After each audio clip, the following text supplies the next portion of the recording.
Hello, hello, hello.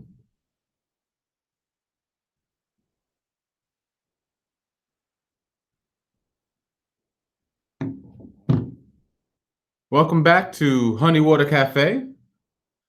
I'm your host, SlowYrRole Muhammad, and we're ready to get in. I'm not sure if we're online. I haven't. This is not showing on air, so I'm going to check it on my phone real quickly and see if it's streaming. Because if it is, then we're good. If it's not, then we're not good. I don't have any viewers. Okay, it is live. All right. Hey, hey. Hey, all right. So, welcome to 731 Honeywata Cafe. I'm your host, Honeywata's brother, Muhammad. SlowYrRole is my handle. Today, we're going to start off our show with one of Jamilah's pieces.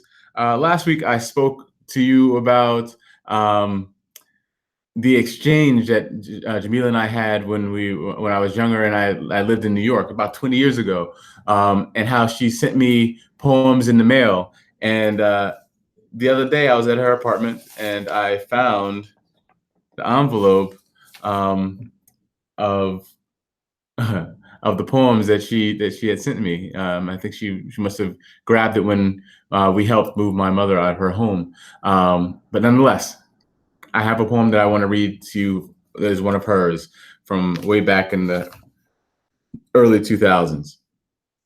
The poem is called Those Were the Days, right? So we're going to go into that, but we're going to stay on for about an hour. So if you get a chance to look through it, get a chance to join us and be part of the crew. So here we go. Those Were the Days by Jamilah Muhammad. As I look back on life, I reminisce on times long ago that I'm surprised to remember. Times like family reunions, Natchez in New Orleans. I can still hear me screaming from my life from some cousins I've never seen and probably never see again, playing tag, passing love licks. I think about time spent catching fireflies and sipping nectar from whatever that sweet flower was. It was so sweet. How about them times when mama made that grape Kool-Aid, with oranges and lemon slices? And what's that punch with that sherbet? I wanted to just dive in. My bike, you saw it, orange like knee high, with streamers to match and a basket, ponytails and afro puffs followed with a bang, barrettes, bows, scarves, and caps, new shoes, sneakers, and socks that fold down around your ankles that later slip down in my Buster Browns, teddy bear hamsters, and gerbils named Jerry that eat the telephone wires in the house when left out of his cage on vacation. Summer trips to grandma's, her fried chicken cooked just right. Sorry about that. Aunt Dora, red bean and rice, watching that mean green marching machine, practicing the heat of the Delta and belly flopping off the high dive in the valley's Olympic-sized pool. Fighting in the cotton field right behind my house and seeing my mother walking to protect me, took my behind. Fasting after puberty and breaking fast as the sun goes down and refueling with everything my brothers ate during the day. And all that I thought of along the way. Working at a day camp, eating bag lunches, getting sunburned and becoming two shades of black from swimming in that chlorine, spaghetti on Wednesdays and fried fish on Fridays, and the Thanksgiving Aunt Irma brought duck. That greenhouse with the muscadine still sweet on my tongue. Watching the countdown for New Year's in my pajamas with popcorn. Thanksgiving. Need I say more? Smoked turkey. Ordered from Aristides, ambrosia with no one eats. Potato and pecan pie. That my baby sister eats off the top of the cake instead, as private property after being licked by one of my brothers. Hawaiian punch, stained lips and tongues, cigarette bubblegum, cap guns, and all banned by daddy. Snow days, school's out, nothing on TV, not much fun. Walking down Mamaroneck Ave on Saturday just before noon to catch the 60 bus to the Galleria, spending my allowance once I'm there on candy, lunch, and a movie, and more bus fare. Lip syncing to the radio and later a talent show, singing about love when I really don't know. Talking on the telephone in hushed voices late into the night about nothing. Passing notes in class without getting caught, marching in parades in Harlem down Lenox Ave, eating bean pies, seeing Muhammad Ali and touching his arm way before he got sick. The greatest boxer sat next to my brother. Saturday on the mall in DC, the Air and Space Museum, walking to the Washington Monument and Lincoln's too. Waving at the Lady Liberty from the ferry, swallowing whole hot dogs from street vendors in Times Square. Those were the days. So that was one of her originals back when she was just starting out down in Mississippi, and we were exchanging poems back and forth, and that was that was a touching piece. You know, it reminds me of her voice and the things that we went through as siblings. So I'm the only one in here, so I'm going to keep on going through some poems that she has. Let's see. I'm going to see what's the next one. I have "Loving You from a Distance." No one will ever love me like I do. This morning. I'm going to read This Morning. This Morning by Jamilah Muhammad. This morning I woke in a day after a haze. Bumped into walls and sashayed through doors, walking a high-hedged maze, blinded by the light of the day and the darkness at night. Confused, baffled, befuddled through the tears and the emotion swimming in puddles of tears. Diving off diving boards, off of my over-obsession, a need and want for relation, the attention in relation and relationships that start at one base, charge to the other, pirouette towards the last, and slide headfirst into home place, leaving skid marks, rug burns on my backside, at the tail, cheekbones needing bandages. Like a child that has fallen on knees on the sidewalk, I am drenched and loving it, smelling the fragrance that started the attraction, began the action, freed up in me all the stored protein, and empowered me with energy to climax again and again. I'm a teenager once more, and I just found the spot, the G-spot pie candy punani. Honey, water runs from me as I remain dazed, startled, surprised, amazed at the intensity and the ability of two that coil as snakes making love in the desert, in a love not to conceive offspring. What was intended and ordained, what we practice at the perform live on stage in our bedrooms with curtains drawn, light dim, candles lit, intense burning black love, and radio blaring berry white, combined with that love musk, should be bottled up and sold to the highest bidder, could make a fortune off the scent of a man and a woman together, twined, combined in combat. What is it? War, love, and peace? In battle in the bedroom, too ready. So we forget to pull back the news spread. Yes, to write. So we don't prepare the lights. Yes, too much in a haze this morning. Completely dazed this morning. Bumped into the walls this morning and sashayed through doors. And this morning, I need some band-aids on my knees. That was Honeywata telling Honeywata what Honeywata was before Honeywata was. So that was another piece from Jamilah. I'm just going through some pieces she had. Until some people step in and start sharing some pieces they have. This is Hangout, so you can come in and join us and be part of it. You know, be part of what we got. Link in, use the group chat. We're good. Let's go. All right.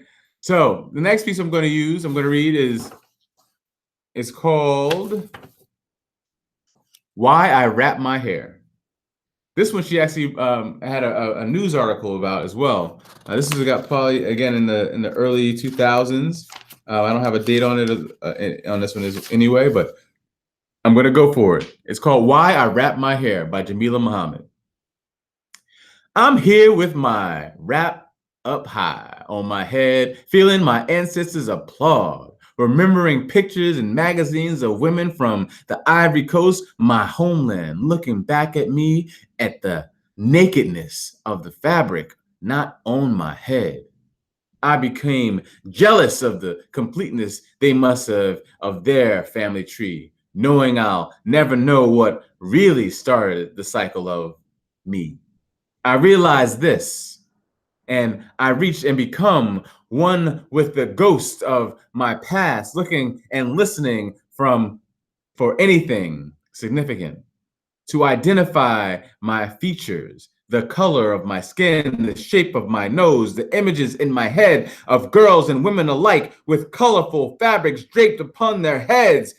The higher, the better. The height shows their posture and how proud they are of their culture. To me, the wrap is my link to the crown that must have once set up high on my head.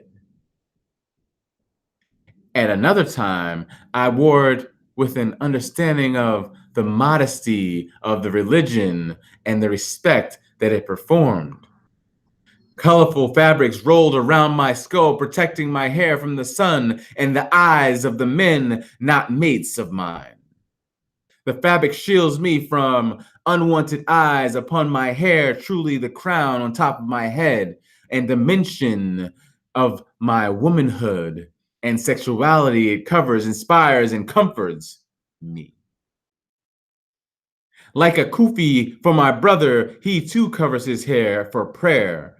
In prostration, we cover our hair. It's part of our garment, our daily wear. My mother never leaves the home without it. It's her American Express card, as well as my father. My wrap represents a balancing act for who I am and what society anticipates me to become the jokes on them. I wear the scarf high on my head to express so much, shows you my dignity, honor, and admiration of life lost to me. My wrap is the Africa that I've recognized my tribute to the spirits that exist around me. I'm a walking monument to the missing unknown hurt that the kidnapped produced. That's why I wrap my hair. That was another piece by JT. Looks like we have 3 viewers. Hey guys, welcome to Honeywata Cafe. Wish you would join us. Jump on into the link if you didn't get it, but welcome to it nonetheless. I'm going to read one more piece. I'll keep on reading pieces. The next piece I'm going to read, should say the next piece versus I'm going to read one more piece. The next piece was actually written. It's called Insomnia. It was written in August of 2000. So I'm going to read that one to you. Insomnia by Jamilah Muhammad. My daddy says that sleep is overrated, among other things, but his sleep has never been interrupted. Insomnia. If you've never had it, you definitely don't want it. Imagine being slumberless, waking from the riches of sleep in a pitiful aura of sleep deficiency. Leaves you in a mood of disarray, agitated, all cluttered and gray, everything a different shade of gray. Because your eyes don't focus on color. Sleepless, you fail to dream. Rest, break, insomnia. Creates an unknown world to the way you think creatively without sleep.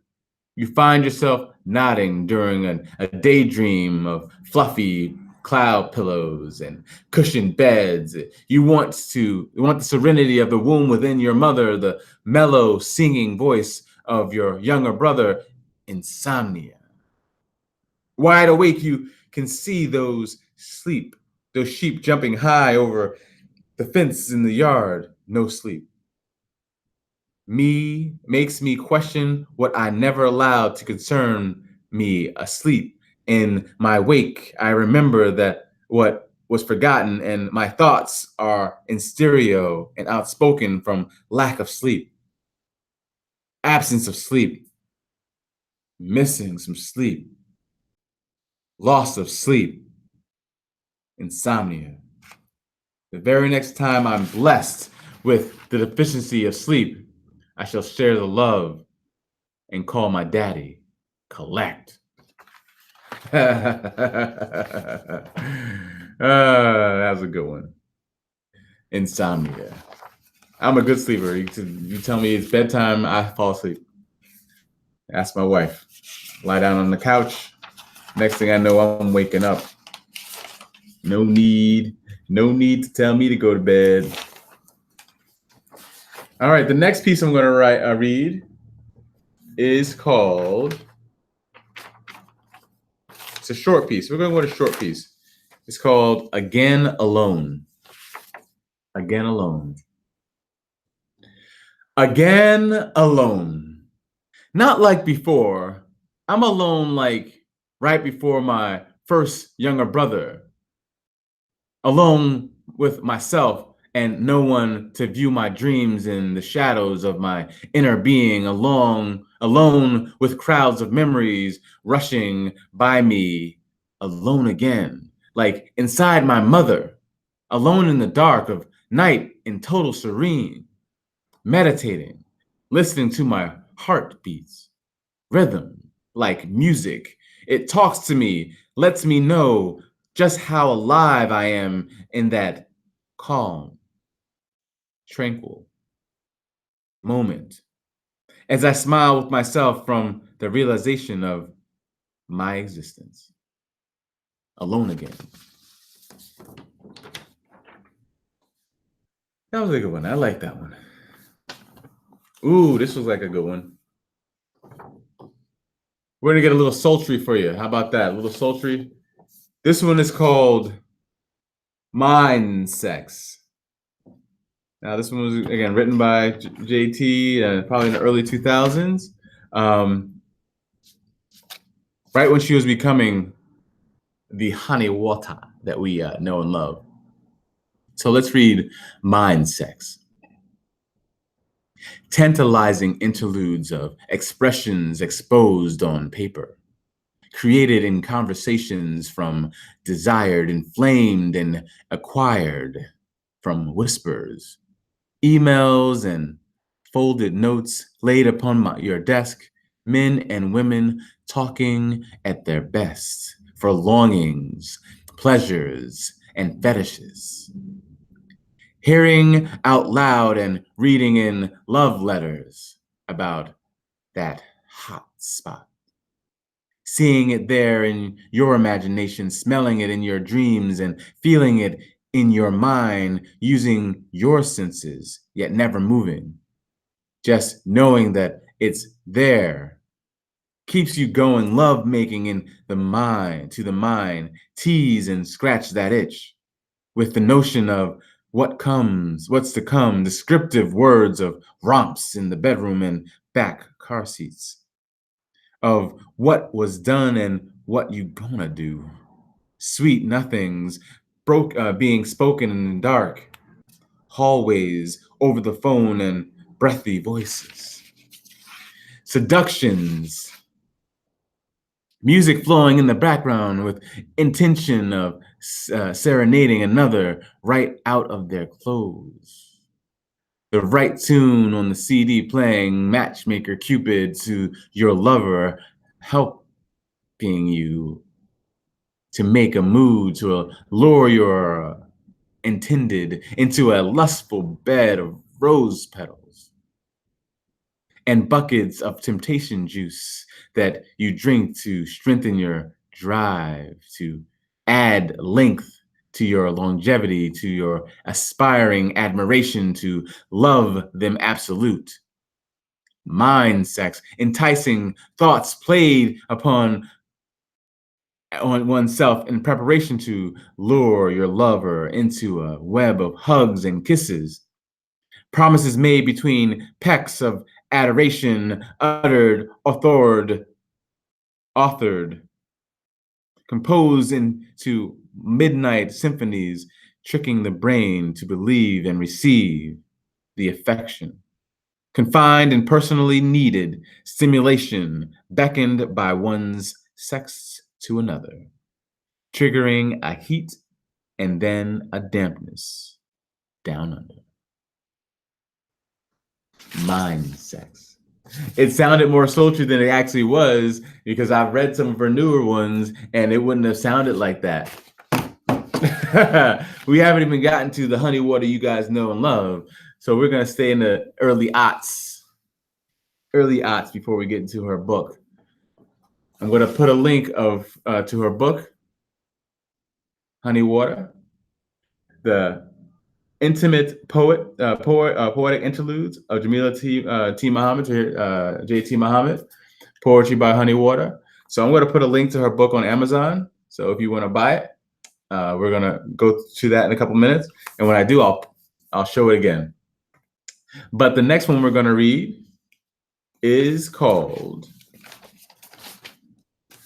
wait for it. Let's go with Private Affair. We're going to put on our whisper voice for this one. Private Affair by Jamilah Muhammad. He held me, but you were there as he kissed me. You again? Screamed his name last eve. Was thoroughly pleased last eve. But it was you that grabbed me. I really believe I've looked over my shoulder for you. Everywhere I turned, expected to see you. You weren't there. Wanted to catch a sight of you, just a glance. Needed you and your breath upon my neck, not him. You felt no need to play today. Left me hanging, sent me running into his arms. Sent me on my way, merry way. Felt no need to share your you with me, nor take part in our private affair. So I stay in his arms, lay upon his chest and love him, kiss him with meaning like I once kissed you, and I stop looking for you as the you and him become one, for it was him all along. He was the you. Ooh, what a twist. It's a private affair. You still got our 3 viewers. I want more. I want them more. But hey, I'm gonna go for more likes at the end of it. So we're a half hour in. The next one we're gonna read is called "Last Night I Cried." I've actually written a poem with that same title. It's in one of my mini binders. I don't know which one it is, but maybe one day I'll find it and I'll read that one as well. But this one's called "Last Night I Cried." Last night I cried into my pillow. Cried like a baby, needed to be held because I did. I cried from deep down inside of me, from a place forgotten long before now. Cried from the inability to reach you, cried about the stress that brought me, sobbed for fear of losing you and what we have, moaned of words not said, unspoken, felt the hollowness of you missing, never to return. Gone into the black hole, never to return to me. Cried last night and missed you at my side. Imagined a potpourri mixture of events, times, meeting, weaves. Shared together and the many more I'll now have to plan by myself. Cried last night in my sleep as I dreamt of you leaving me. As love you rocked as I cried to calm myself to sleep. I cried reaching for you to find you not there. And continued to cry. Last night I woke in a sweat to find you sleeping right there. I cried last night as I kissed you right above the ear, cried because you were sleeping and weren't even aware. But I cried last night as I lifted your arm, cried as you finally grabbed me, pulling me to your heart and kissed me at the back of my neck. And yet, still last night, I cried. There's so many things that happen in a poem that bring you from different angles and different emotions. It's also in the delivery. You know, I don't know how she wrote it and what she meant by it, and how she would have had said it, but I'm delivering it as I deliver it, and as I feel it should be said by me. SlowYrRole.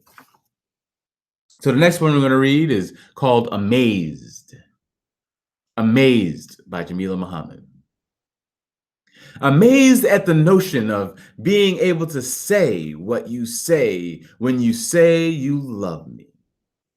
Amazed at the potion you pour out on me and how thick it's spread. You spread it like marmalade, chunks of fruit preserved in the juices of its own body, like in the text that forms a caption above your head.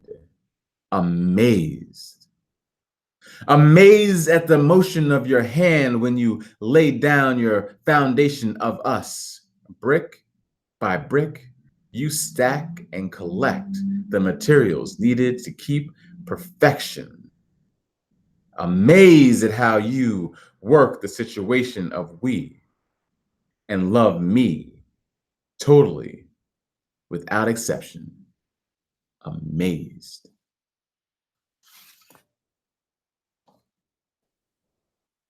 The next one I'm going to read is called "Box." Again, by Jamilah Muhammad. Next week, I'm going to intertwine some of my poems from the list of things that I have, and hopefully get some people to join us to do some of their pieces. But here's the next one. It's called "Box." by Jamilah Muhammad.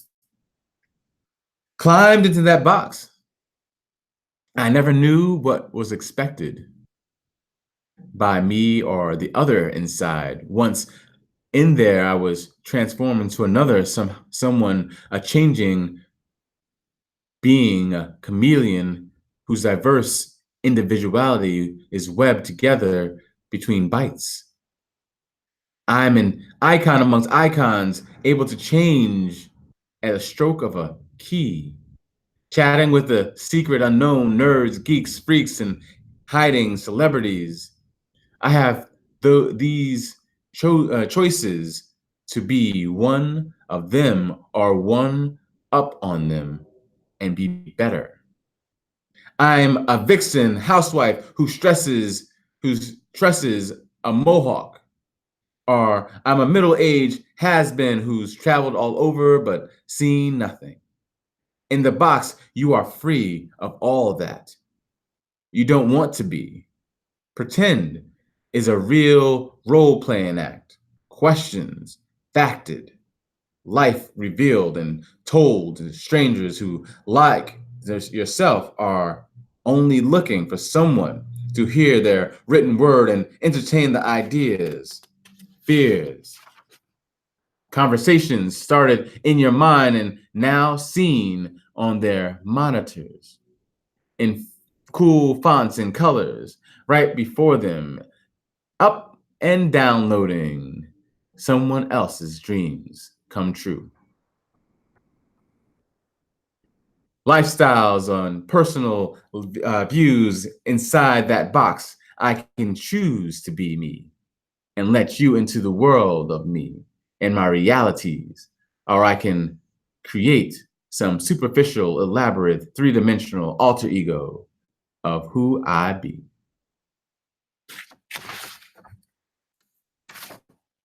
That was Box. That was Box. So that was fun. That was fun. The next one I'm going to read. Let's see. Let's go to. Let's see.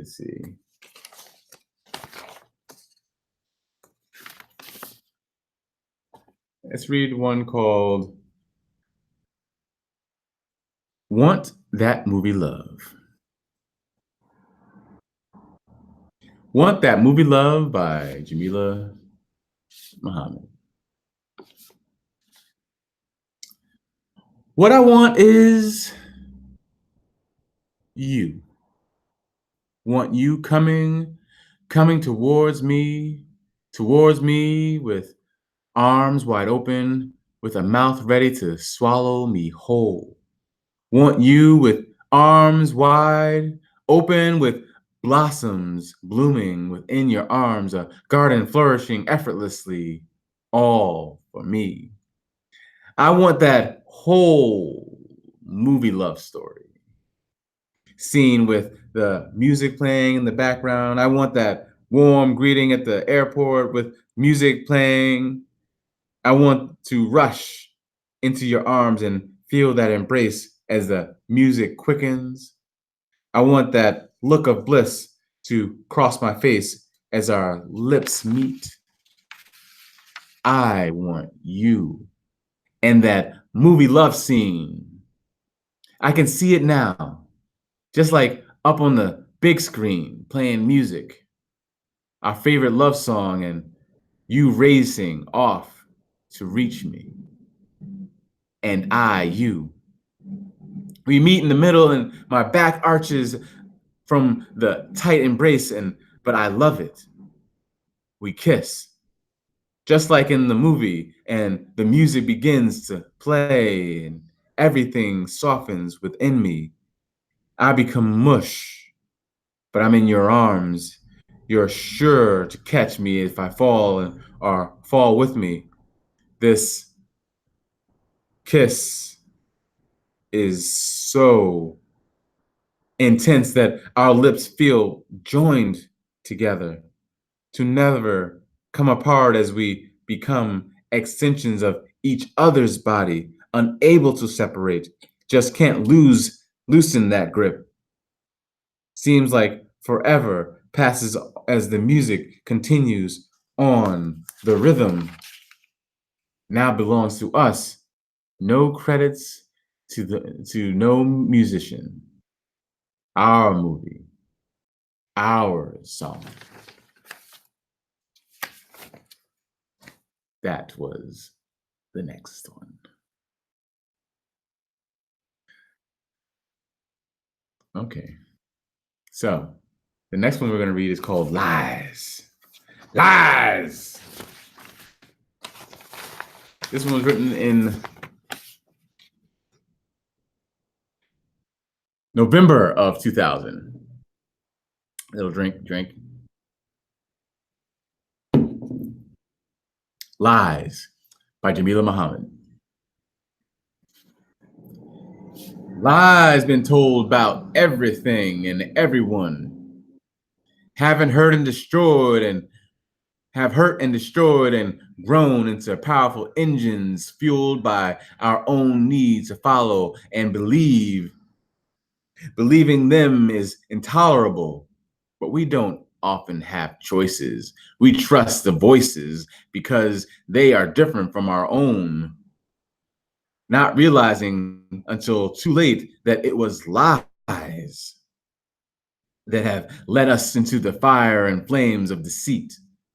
And still we burn, we continue to trust. We've been ignorant and naive to facts that have clarified of our existence, of our nobility and royalty stolen, our structure corroded, anything to show visually taken. Lies are escalated by secrets being mistold, spreading like wildfire and posing a threat to those ashamed by their legacy, and their absence of lies being heightened by the longing to dwell amongst them, as if they have something that you can't attain. Lies spoken of the corners of the mouth and repeated with the reputation of a cancer eating away at your heart. Lies confusing the issue, researched and redefined, acknowledged, known but whispered. And yet we follow and fail to lead, scared to interrupt our comfort zone. Lies experienced and accepted with great refusal of history. Lies written like fairy tales over fabricated mysteries that can't be proven by science. Us wanting to be apart. So lies stay and never die, only to live yet another decade, century, millennium. Lies have engulfed our culture and taken advantage of our gullible periods and embracing failures to question authority. Lies have replaced us from the podium in which we really belong because we fail to protest. And since we don't know ourselves, lies will always be. However, you explain them, fibs, untruths, stories will advance into our very future. And it's done forever because lies been told and repeated have molded us as babes, never to be erased from our minds, because like a parasite, they have taken over and feed on our insides and breed within new lies to only start the course over of more lies to reestablish. Lies! I was waiting to throw out some things about somebody else. It felt like it was a right time to have that one. Lies. So the next one I'm going to read is called Peace of Mind. There's no date on this one, so we're just going to go with it. Peace of mind. As a child, our peace of mind was totally relished like a child. For a child, it wasn't a piece of mind, but a piece of mine. Materialistic. As an adult, I have had all that I need, for it hath been provided, and now I am in search of a piece of mind. To monopolize my available time, my need of this has been mutated into the needs not for a child, but a mother for her child. Maturity has replaced the desire within to compete. As a child, I have what the Jones, Joneses, Browns, or Thomases had in order to be satisfied. Greed. Now I feel fulfilled with small blessings of food, water, shelter, safety, love. Learned that having a peace doesn't always bring you peace. In my peace of mind, I've come to realize the objects of my desire weren't always what I needed, for some peace sustains. As a child, we looked throughout our meek little lives through rose tinted glasses, sheer make believe, fantasy madness. No responsibilities to bring me to my senses then, but now I use my head and think out myself for myself and others. Surprise me of how I've taught myself to relax, sit back, and release all of the day's tension. POM. Soaking in the bubble bath, I can see all of the stress seep from my pores as the steam lifts and the mist from the shower spray blows out my scented candles. POM. N is a large cup of chamomile tea with 2 teaspoons of honey. Peace of mind. A single slice of cheesecake eaten at night in the dark. Peace of mind is being satisfied with the radio instead of the concert. Peace of mind is being able to pay your bills, having a full tank of gas, watching a baby become a toddler as he turns into a child and who reaches for adolescence as a teen and then a man and remains healthy. Peace of mind is doing what you enjoy, breathing clean air and eating good food. Family, in your pieces of your mind, of yours and mine, be modest and kind, and you'll be sure to receive a bounty of peace of mind. I enjoyed that one.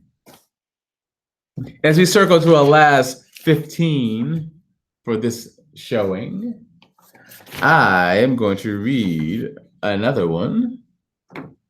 So I'm going to tell you the last three I'm going to read.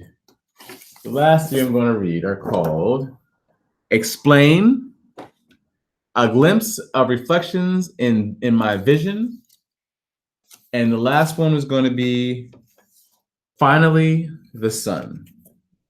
All right? Finally the Sun is the last one we're going to read. So let's go with the first one. Explain, by Jamilah Muhammad. As I grow older, the less I feel the need to explain myself to others, or be explained to. If I know something, I feel like so should the other person or persons you shouldn't have to explain. Not everything, some things are to be figured out. Exhausted, I am of giving an explanation of topics that have been discussed with zestful details. We explain and never have closure for it was missed by that one who's late or didn't bother to come. Dragging a dead horse explains and redoing and the explanation. With the exception of children, I'm losing patience with age. I've wasted time deciphering and listening to overdone justifications, reasons why he or she did what to do, what to who and where, and they shoulda not been, etc., etc., etc. Tired of feeling like I'm giving an oral thesis in front of a board of professors, life that commentates my future. Ridiculous is that some just don't get it. Don't take the time to read or listen the first time. Retain. Is it laziness on them, or am I just bored with the blindness of others?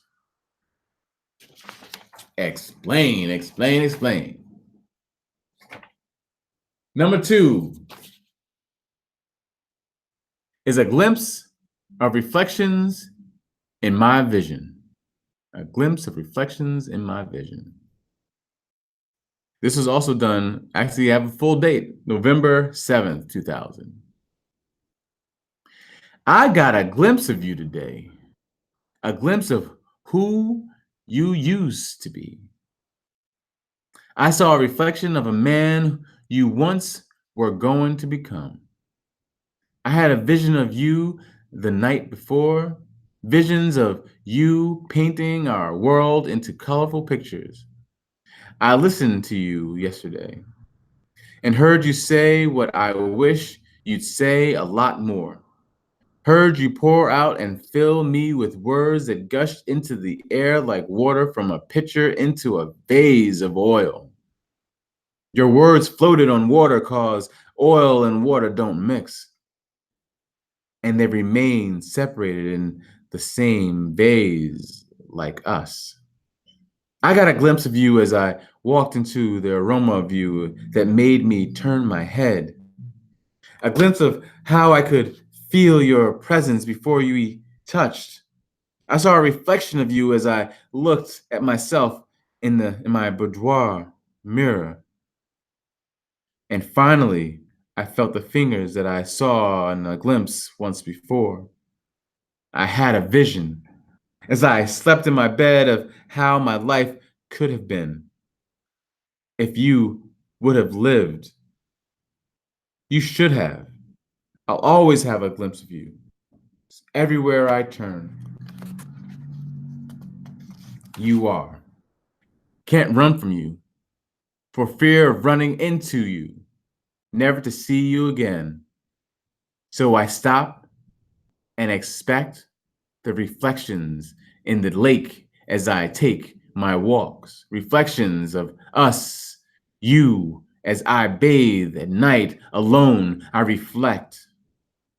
I've learned to enjoy the visions as I lay at night, relax in bed, with full colored photos being flashed in my head. Glimpses of reflections in my visions are now treasured, not faced in fear, no longer, no need to approach with hesitation. The reality that you're not really there physically in your own person. To me, you come as I look to our son. When I see excitement in his eyes, I catch a glimpse of you still alive. When he dances with his shadow or sings to a radio song, reflections of you are once more born. When he speaks to me, I often take a double take from his vision and dreams he has in store. Of all the adventures he'll explore, so you are with me, and I'm glad to have a glimpse of you today. I just hope that your reflection will stay the same, for that's all the vision of you that remains. Almost caught me crying on that one. That was a tough one. That was a good one. I had some memories on that one. I have some memories on that one. That was a good one. So the last one for tonight, and then I'm going to end our broadcast, It's called Finally the Sun. Finally the Sun. Finally, the sun has come from hiding, beginning her mission of warming the earth left frozen in time. Double time, like by Jack Frost's elongated tryst, brought upon us like a sledgehammer's consistent blows on sheeted ice, broken thoughts left idle by brisk winds, stormy days flurrying into stormy nights, iced over dreams, now frosted on command. From hopes of sunny days, ultraviolet rays, and festively rainbows now bow down. Over scattered cloud shapes in the sky, forgotten from failure to looking up, for fear of more snowflakes. Bring on the sun! Sun with snow cones, ice cream melting in my cup, and fruit-filled slushies from Sonic cooling us off. Here comes the bright waves of stifled ideas by winter blues. Oh, happy days with bike rides, people sunning, children running, and barbecue. Grills, start the grills, show off the sauces, paper plates, your meal. Just feel the heat, smell the meat, taste that cue. Watch that smoke, tell a joke, just laugh and watch people play, smile and pray for more sunshine to shine, breathe, to take a walk, stroll that park, hold hands, roll in the grass, get dirty, waddle in some cool pool of water, and just giggle and daydream. Peace. Thank you for joining Honeywata Cafe. This is our second edition. I hope you enjoyed it.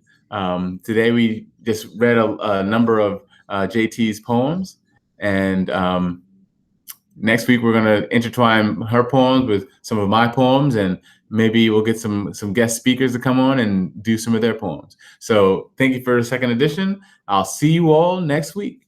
Have a good one.